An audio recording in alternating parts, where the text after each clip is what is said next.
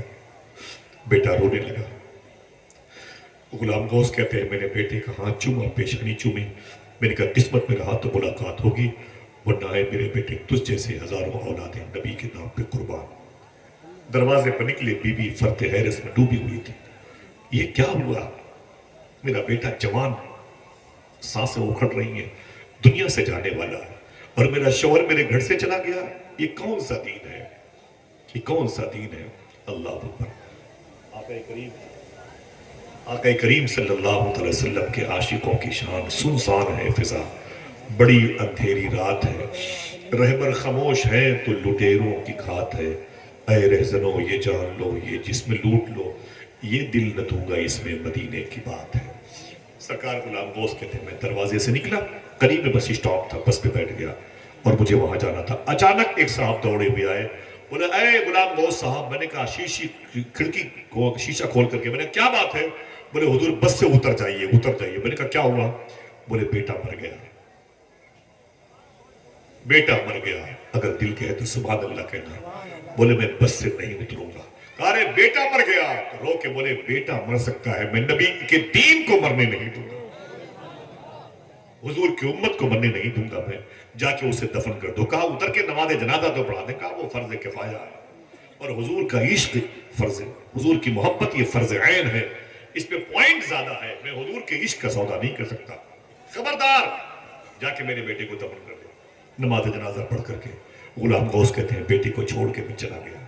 3-4 دن تک میں اس علاقے پر جو قادیانی فرقے کے لوگ تھے ان سے لڑتا رہا, بحث و مباحثے کرتا رہا, مناظرے کرتا رہا. رب کے فضل سے مجھے کامیابی ملی, ان سے اس شہر کو صاف کروایا, وہ بھاگے اور میں کامیاب و کامرہ ہوا.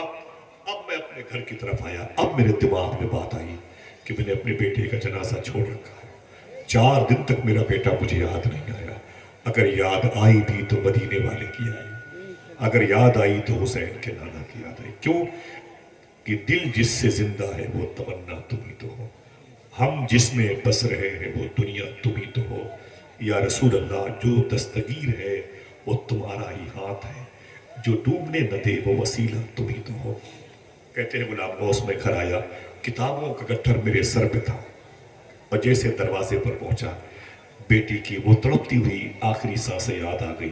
غلام غوث ہزاروی کہتے ہیں میں نے گھر کے اندر قدم رکھا تو چارپائی خالی تھی, بیٹا غائب تھا, بیوی زمین پر بیٹھی تھی, اس کے بالوں میں 4 دن ہی میں سیاہی بدل کے سفیدی آ گئی تھی, اس کی آنکھیں سرخ تھیں اور اس کے رونے سے زمین بھیگی ہوئی تھی. میں پہنچا تو میری بیوی مجھ سے تڑپ کے رونے لگی لپٹ کر کے. میں نے بیوی کو تسلی دی تو میں نے کہا کیا ہوا؟ بولے بیٹے کا انتقال ہو گیا. میں نے کہا ہاں مجھے خبر ملی تھی, لیکن اللہ کے رسول کی محبت میں ڈوبنے والے امت رسول کے افراد کی تحفظ کی ذمہ داری میری تھی. میں نے کہا میرا بیٹا کیسے دنیا سے گیا ہے, کیا کہہ کے گیا ہے؟ کہا آپ نے کیا کہہ کے اپنے آپ کو رخصت کیا؟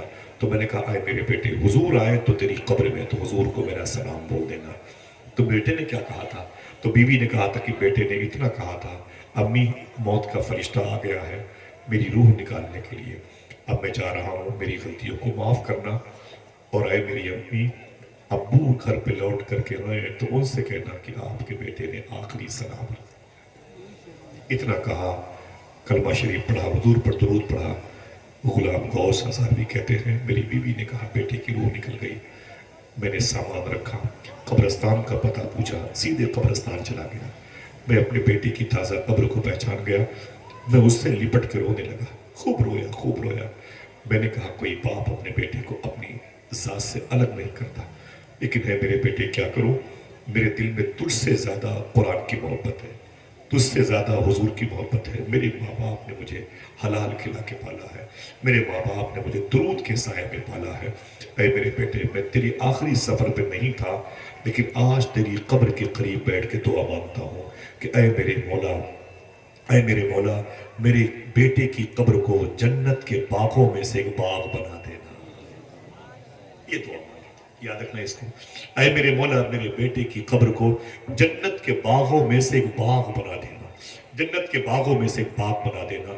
اتنا کہنا تھا کہ غلام غوث کہتے ہیں میں نے اپنے چہرے پر اپنے ہاتھوں کو پھیرا اور چپ چاپ روتا ہوا گھر آیا، عشاء کی نماز پڑھی، میں نے کھانا کھایا اور کھانے کے بعد جیسے میں سویا، ایک آدمی بھی اگر سبحان اللہ کہے گا مجھے راحت ملے گی۔ معلوم ہے غلام غوث کہتے ہیں جیسے میں سویا میرے خواب میں میرا بیٹا تشریف لایا۔ صحیح بتاؤ آ سکتا ہے کہ نہیں؟ بولو بھائی اللہ چاہے تو کہتے میرا بیٹا میرے خواب میں آیا۔ اب ظاہر سی بات ہے جنم کے بچھڑے گلے ملے ہیں، خوب لپٹ کے رویا۔ میں نے کہا اے میرے بیٹے کیا ہوا؟ تو بیٹا کیا کہتا ہے؟ ابو بخش دیا گیا۔ سبحان اللہ۔ کہا یہ بتا تیری قبر میں جانے کے بعد کیا ہوا؟ تو بیٹا کہتا ہے حضور تشریف لائے تھے۔ سبحان اللہ۔ وہ دعا وہاں جا کے قبول ہوئی تھی۔ سنا ہے آپ ہر عاشق کے گھر تشریف لاتے ہیں، میرے بھی گھر میں ہو جائے چراغاں یا رسول اللہ۔ بولے پھر کیا ہوا؟ بولے ابو میں کیا بتاؤں، وہ اندھیری رات تھی لیکن حضور آئے تو اجالا پھیل گیا۔ حضور کے رخسار اس قدر چمکتے تھے، حضور کے دندان اس قدر چمکتے تھے، حضور کی گوشت مبارکہ جسے کان کہتے ہیں، حضور کی بینی شریف جسے ناک کہتے ہیں، حضور کا ذقن مبارکہ جسے یہ داڑھی شریف کا حصہ کہتے ہیں، اس قدر چمکدار تھے کہ میں ایسی ڈوبا ایسی ڈوبا ایسی ڈوبا کہ مجھے کچھ یاد ہی نہ رہا۔ لیکن جب حضور نے میری طرف متبسم انداز سے مخاطب ہوئے اور میں نے حضور کے سامنے فرشتوں کے سوال کے جواب دیے تو حضور نے مسکرا کے فرمایا کوئی کام؟ تو میں نے کہا حضور ابو نے آپ کو سلام علیکم۔ بیٹا اپنے باپ کا سلام مدینے والے آقا کو پیش کر رہا ہے۔ میں نے کہا سرکار میرے باپ نے آپ کو سلام عرض کیا۔ غلام غوث کہتے ہیں پھر حضور نے کیا کہا؟ پھر حضور نے کیا کہا؟ بیٹے نے کہا ابو حضور مسکرا کے آپ کا سلام کا جواب دیا اور آپ پھر حضور تشریف لے گئے۔ حضور خوش تھے آپ کی قربانی پر، آپ کی جد و جہد پر، آپ کی محبت پر، آپ کے عشق پر۔ تو پھر بیٹے نے ایک جملہ کہا ابو یہ بات تو مکمل ہو گئی، ایک بات بتاؤں؟ بولے کیا؟ صبح کو بھی تو آپ میری قبر پہ آئے تھے۔ صبح کو تو آپ میری قبر پہ آئے تھے۔ تو بولے بیٹے میرے آنے کی خبر تجھے ہو گئی؟ تو کہتے ہیں کہ آنے کی خبر نہیں ہوئی، جو آپ نے دعا مانگی ہے اس کی بھی خبر ہو گئی۔ کہا کیا دعا مانگی تھی؟ کہا آپ نے یہ کہا تھا نا اے میرے مولا، اے میرے مولا میرے بیٹے کی قبر کو جنت کے باغوں میں سے باغ بنا دینا۔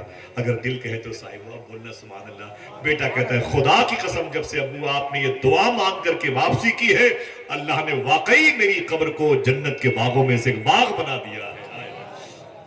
اللہ اکبر۔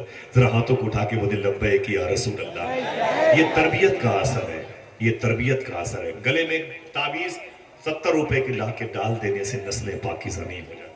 آپ اپنے بچوں کے دسترخوان کو پاک کریں انشاءاللہ بولے۔ پھر کوئی لگائے نعرہ؟ باتیں ختم، باتیں ختم۔ لگائے کوئی نعرہ؟ ماشاءاللہ۔ جو لوگ کھڑے ہیں بیٹھے ہیں سب لوگ اپنے ہاتھوں کو اٹھا کے بولے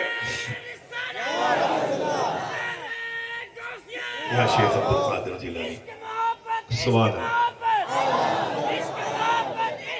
شہنواز بھائی کو لے کے آئے حضور تاج الشریعہ، حضور تاج الشریعہ سبحان اللہ۔ اللہ سلامت رکھے ان آوازوں کو۔ آپ پہچان لیں، دعا کریں یہی نعرے مدینے کے سفر میں بھی لگائیں انشاءاللہ، یہی نعرے بغداد میں بھی لگے، یہی نعرہ کربلا میں بھی لگے انشاءاللہ۔ کیا ہوا؟ نہیں ہے بھائی، نہیں ہے زمین پر کارپٹ، نہیں ہے قالین، نہیں ہے بیٹھنے کے لیے گدے، نہیں ہے تو کیا ہوا؟ اللہ نے کھڑے ہو کے اپنے حبیب کے ذکر کو سننے کی توفیق عطا فرمائی۔ کوئی ضروری تھوڑی ہے کہ بھائی حضور کے ذکر کے لیے بہت پیسہ ہونا چاہیے، حضور کی محفلوں کو آراستہ کرنے کے لیے آدمی کو 9 فٹ کا ہونا چاہیے، حضور کا ذکر سننے کے لیے پھر وہ جو ہے قیمتی قالین بھدوہی سے یا اٹلی سے منگائی جائے۔ نہ ہم لوگ غریب ہیں تو کیا ہوا؟ غریب بھی تو حضور کا ذکر کر سکتے ہیں۔ محبت سے بولے سبحان اللہ۔ ہمارے میں کنڈا پرتاپ گڑھ کا ہوں، الہ آباد سے قریب میں، لکھنؤ الہ آباد کے بیچ میں۔ ہمارے ہاں بھائی ایک بات آپ کو دیکھ کے یاد ہے، ہم اور آپ ایک ہی قبیل کے لوگ ہیں۔ وہ ایک بڑے غریب تھے، ہمارے ہاں ایک صاحب تھے، وہ آج یہ ٹرین چل رہا ہے آئی لو محمد، آئی لو محمد کا۔ ہم کتنے اختلافات کے شکار ہو گئے، حضور کے نام پر بھی ہم بے چین اور بے قرار۔ وجہ یہ ہے کہ ہم تصنع اور بناوٹ اور ملمہ سازی کے حامل ہو گئے۔ ہمیں پبلسٹی کرنی ہے، ہم یہ سوچتے ہیں کہ بس سیلفی لے لیں اور خبریں پھیل جائیں وغیرہ وغیرہ۔ حضور کا عشق تو کریکٹر میں جھلکتا ہے، حضور زبانوں پر نہیں، حضور دلوں میں ہوتے ہیں، تو ہاتھ پاؤں بتاتے پھرتے ہیں یہ عاشق رسول جا رہا ہے۔ وہ ہمارے یہاں ایک صاحب تھے 40-50 سال پہلے، اختر صادق کیا نام تھا ان کا، ان کے بیٹے آج بھی چائے بیچتے ہیں, بڑے غریب آدمی لیکن بڑے پیارے, مجھے ان سے بڑی محبت ہے. معلوم ہے ان کی عادت تھی, وہ 40-50 سال پہلے ہمارے کنڈا پرتاپ گڑھ میں نا, وہ قریب میں الہ آباد ہے 60 کلومیٹر پر, تو 60 کلومیٹر پر الہ آباد میں قاری صاحب وہ قریب میں نینی ایک سینٹرل جیل ہے, نینی الہ آباد کی بڑی مشہور سینٹرل جیل ہے, وہیں پر ایک بیڑی کمپنی نے بیڑی لانچ کیا تھا, اس کا نام رکھا تھا پھول محمد, پھول محمد حضور کے نام پر رکھ دیا. اب وہ بیچارے جو چچا تھے, وہ جو چائے بیچتے تھے جامعہ مختاریہ کے بغل میں, جب ان کو پتا چلا تو انہیں FIR کر دیا. کیوں؟ ان کی دکان پر لوگ چائے پیتے اور بیڑی پیتے, اور بیڑی ختم تو ریپر کاغذ زمین پر پھینکتے تھے. حضور کا نام لوگوں کے جوتوں کے نیچے تھے. اس سے انہیں بڑی گھٹن ہوتی تھی, بے پناہ تکلیف ہوتی تھی. چائے بیچ کے بچوں کا پیٹ پالتے تھے, بڑے بڑے لوگ ان کی یہاں چائے پیتے تھے. یہ میں وہاں جامعہ مختاریہ کی بات کر رہا ہوں, جن کی دیواریں ایشیا کے سر کے سب سے بڑے ڈاکٹر مظہر کے گھر سے ملی ہوئی. ڈاکٹر مظہر نیورو سرجن, میکس سہارا ہاسپٹل, سمجھ رہے ہیں. میں ان کے بڑے بڑے لوگ ان کے ہاں چائے پیتے, لیکن وہ روتا رہتا اکیلے. جب لوگ بیڑی پیتے اور بیڑی پی کے ریپر زمین پر پھینکتے, اس پہ لکھا تھا محمد, پھول محمد. بڑی تکلیف تھی, FIR کر دیا تھا انہوں نے. لیکن معلوم ہے اس سے پہلے کیا کرتے تھے؟ وعدہ کرو یہ باتیں یاد رکھیں گے انشاءاللہ. ایک غریب بھی تو حضور سے محبت. بس آخری جملے ہیں, میں لوڈ آپ پر نہیں بننا چاہتا, پتہ نہیں کیوں آپ اتنے اچھے لگے, میں نے باتیں لمبی کر دی, اور یہ تقریباً 2 گھنٹے پورے ہو رہے ہیں. مجھے معاف کرنا, اتنا اچھا نہ سنا کرو کہ کوئی دیر تک بولنے پر مجبور ہو جائے. سمجھ رہے آپ, یہ قصور آپ کا ہے. پھر کہتا ہوں کہ اتنا اچھا آپ لوگ نہ سنا کرو کہ کسی کو اپنی تقریر ختم کرنے کا دل ہی نہ کرے. اللہ آپ سب کی سماعت کو قبول فرمائے. تو معلوم ہے وہ کیا کرتے تھے, وہ چائے بیچتے تھے, اور بڑی تکلیف ہوتی تو ایک بڑی سی پولیتھین, قاری صاحب بڑی سی پولیتھین, پلاسٹک تھیلا کہتے ہیں, وہ لے کے نکلتے اور پورے کنڈا ٹاؤن ایریا, پرتاپ گڑھ ضلع کی بڑی تحصیل ہے, اور پورے کنڈا علاقے میں اور ٹاؤن ایریا میں گھوم گھوم کر کے وہ دن بھر پھول محمد نام کا ریپر اٹھاتے تھے. پھول محمد نام کا ریپر اٹھاتے تھے. ذرا پیار سے کہہ دو سبحان اللہ. سب کو پلائیں ماشاءاللہ. ذرا محبت سے کہہ دیں سبحان اللہ. عبد القدیر بھائی تبرو لے کے آئیے گا انشاءاللہ. ہاں انشاءاللہ. بڑا شہنواز بھی دے. تو آپ لوگ ماشاءاللہ انتظار کر رہے ہیں لمبے سفر کے بعد. ان کی فلائٹ چھوٹ گئی تو دوسری فلائٹ سے ان کو آنا آگے ماشاءاللہ. ذرا محبت سے کہتے ہیں سبحان اللہ. اب اتنے تھک گئے کہ یہ سبحان اللہ بھی نہیں کہہ پا رہے. کیا بات ہے. دل کہتا ہے کہ اگر کرائے مہنگے نہ ہو تو جہاں جاؤں آپ سب کو ساتھ لے کے جاؤں گا. چلیں گے بغداد شریف, ہاتھ اٹھا کے بولیں انشاءاللہ. بس وعدہ کرو غوث پاک کی 2 تعلیمیں سچ بولیں گے, حلال کھائیں گے انشاءاللہ. ٹھیک ہے. وہ معلوم کیا کرتے تھے بھائی, وہ دن بھر وہ بڑی سی